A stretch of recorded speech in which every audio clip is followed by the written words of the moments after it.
Welcome to Great Northern Cascade Division in N-Scale. My name's Ian, and not a ton of updates here over the last week or so, but I did want to share some of the work that I've been doing. I've got all of the skyboards painted on the middle deck now, and I also cut in a siding here in Skykomish right behind me on that middle deck. I'm still probably going to have at least one more siding in there, and then I think I want to have some tracks that would get over to where the powerhouse would have been and over to Roundhouse and some facilities and stuff like that. But at least for now, we've got the main lane runs through Skykomish. We do have a pair of number 7 turnouts either end that gets into an 8-foot passing siding. They're on a pair of 7 turnouts so that we can then get more stuff cut in too. And I have also done a whole bunch of prep work right underneath where the camera is here for that helix that's going to go into the Cascade Tunnel section to get between the middle and the lower deck. So let's go and have a quick look at some of the things that have been going on, and then really the next thing is going to be working on this helix build. So it'll probably be a couple of weeks or more before we come back with that, depending on how much time I have to get going. So please do like, subscribe, and follow along, do the notification stuff, so that once we get this middle helix running, get us down onto the lower deck, we'll be able to see a bunch of trends moving around there.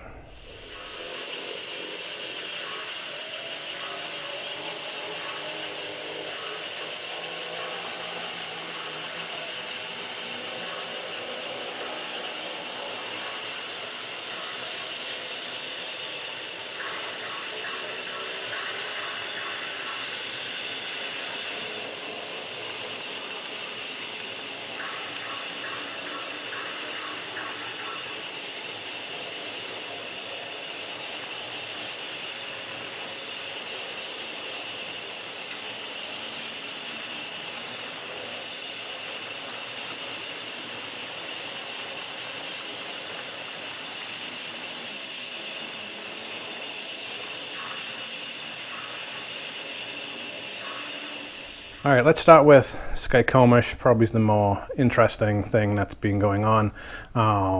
Cut in. We already had these number 10 turnouts in place ready, but then I also put in number 7 turnouts so that we've now got an 8-foot long passing siding. Leaves the main line clear, and then we can comfortably have 20-car freight train with a caboose in there. Like I said at the intro there, probably going to have at least one more siding that will go in there, and then on the back there would have been some facilities. There would have been Roundhouse.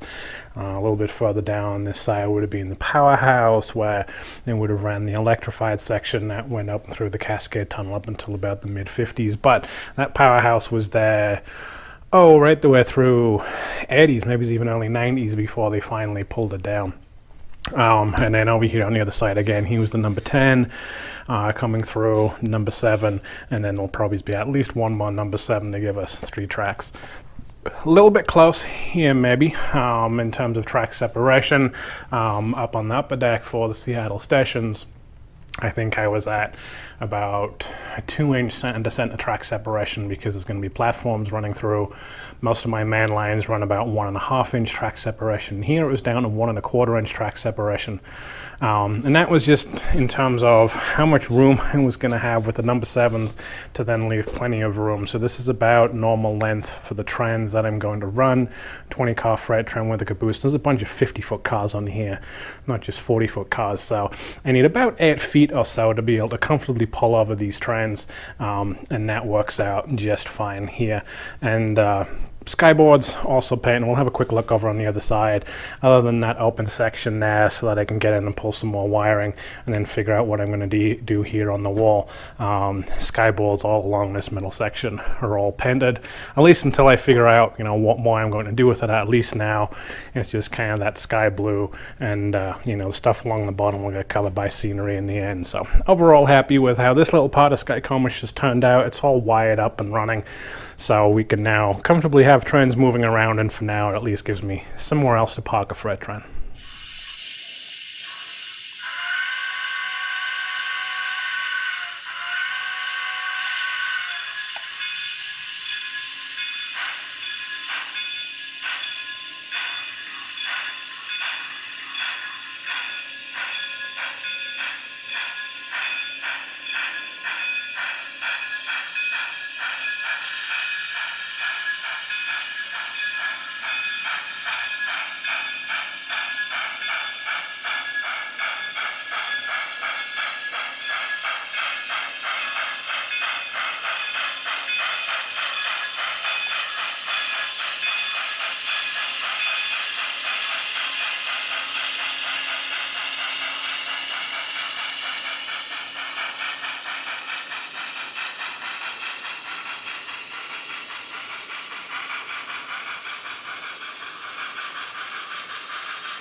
and then other side of the center peninsula, just so we can kind of see the rest of this middle deck now that it's all painted.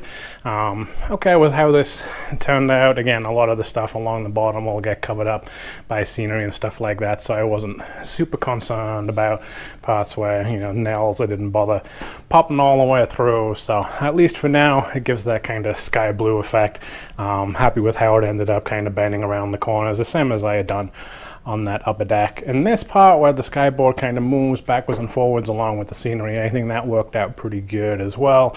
Again, certainly once we get the scenery along the bottom, along where the baseboard would join that skyboard, I think that will work out fine. I do want to figure out what's going to be going on here in Monroe, just because now that I've got Skykomish hooked up with some track and I can actually move a train in and out, it would be nice to actually have this siding active. Right now the track is just kind of loosely set down. There's no rail joiners or anything. I just happen to be parking a train there for some storage, but the only way to do anything is to hand of God and lift it on and off. So I would like to figure out a couple of the industries that are going to go into Monroe so that I can get turnouts in place, and then I can actually connect in the track and wire it all up. So that's kind of one that I'm thinking about, kind of along the lines with Skykomish, just trying to figure out how I'm going to want to do it, even though the industries won't get in there. The same up here with Everett and Skykomish. I've pretty much got a track plan now of how I want this to be, and so then I can start to put the turnouts in place and get those two main lines going through, join them back up at the top of the helix. The same down here in Monroe. You saw, I think it was SPNS 529 parked over in Skykomish with that 20-car freight train. Single steam train will not get up that helix. It will need a helper, which I knew it would do. And so what would be nice is to have a helper that could park up in Monroe, a helper that could park up in Skykomish, and then that helper can just move back and forth as something needs to get up and down the helix. When it's a pair of F units or something like that on the freight train, it's not a problem, but when it's a single loco, like 529 or over here 32 or 6 Great Northern, these heavy Mikados, the 264s, I think they are 262s. Yeah, they need a little bit of help to be able to pull a 20-car train up that helix at about 2.5, 2 3/4% grid.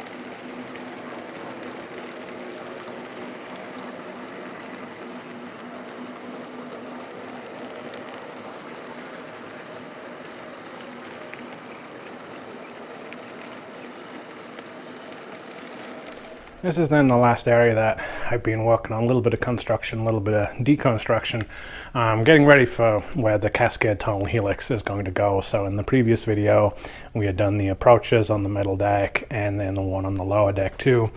Now cleared all this up. There had been a temporary center support that was holding up that upper deck, so I put in a pair of those angled brackets. That holds that up just fine.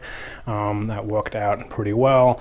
And then also back here, cut out the section of the benchwork that kind of popped through that wasn't needed, and because the actual helix itself is going to loop around underneath it, it would have started to get in the way. So I do have a couple of the screws that I need to just take off with a Dremel and a cutting disc, just to make sure I don't poke myself when I start to put the helix in. But now ready to put a 48 by 48 inch square base on here and then start to actually put the helix together, exactly the same as I did over on the middle deck.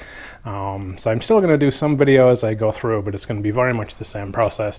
The only difference is we've got the graded approaches on both the middle deck and the lower deck, whereas over on that other helix, the upper deck was flat and there wasn't much of a grid that came away on the middle deck. So here, like I talked about in the previous video, because of the grids that we've put in, we've probably taken out about 1.5 to 2 turns of the helix already, hopefully something like that.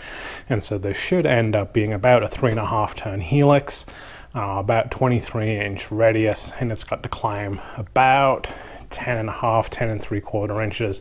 And so I'm hoping that we can shake it out to right around 1 3/4 or 2% grade. So not quite as steep as that other helix. So that's what I'm going to be working on next. I've already got the plywood sheets ready to start putting this in. I now just need time to mark out that first one, get it cut out, and then use that as a template to get the other ones cut. So hope you've enjoyed this little bit of an update. Helix is going to be next. But it's probably going to be a couple of weeks or so before we get that one, get that finished, and I can get some video uploaded. So hopefully we'll come back soon, see trends running through that, and then the lower deck should be pretty quick until we get over to the far side on Spokane. Coming through here for Leavenworth, Wenatchee on the other side should be pretty quick progress. You know, relatively speaking, it's still 70 plus feet of track to get over to Spokane, and then Spokane will slow down a little bit. It's not going to be quite as involved as Seattle stations, but it's kind of going to get there. We're going to have probably at least 5 or 6 tracks that end up in the Spokane stations. So hopefully this one's been a little bit of an insight as to what's going on. Coming back soon with the helix. So thanks for watching and following along. Take care. Bye-bye.